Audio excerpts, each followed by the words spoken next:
parts in scripture and statements so we could try to understand or like, just feel where the author's coming from. But this was a good one, and I decided to share it this morning. So Luke 18:2 through 8 says, there was a judge in a certain city.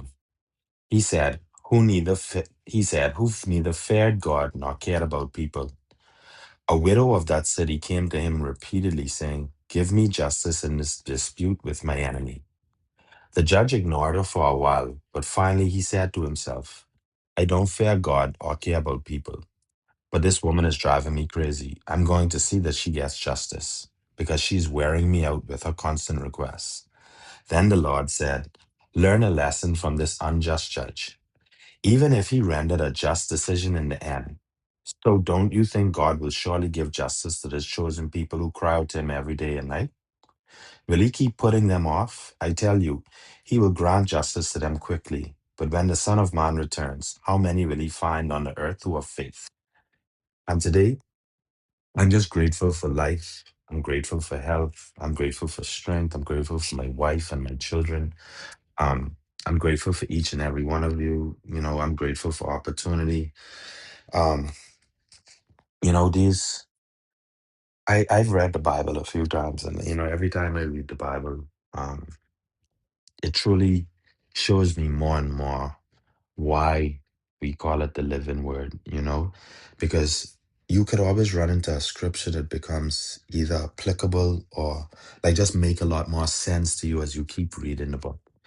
It's one of those things that like every time you read it, it's almost as though you read a new book over and over. Because I do not remember reading this particular part of the scripture from Jesus. I mean, I just being honest here. I'm sure that I did, but I just didn't take notice of how powerful this particular story was, parable was, right? Because, you know, in this part of the scripture, God is telling us that, you know, in this particular circumstance, this was a judge, there's somebody obviously like who um held people's kind of lives in his possession, you know what I mean? But he didn't care about God nor people, he didn't care about anything, he only cared about self. And this woman kept pressuring him because she wanted justice. She wanted justice, right? And after him being pressured, and he didn't care about people. And this is the key words what God was saying. He didn't care about God, nor he didn't care about people.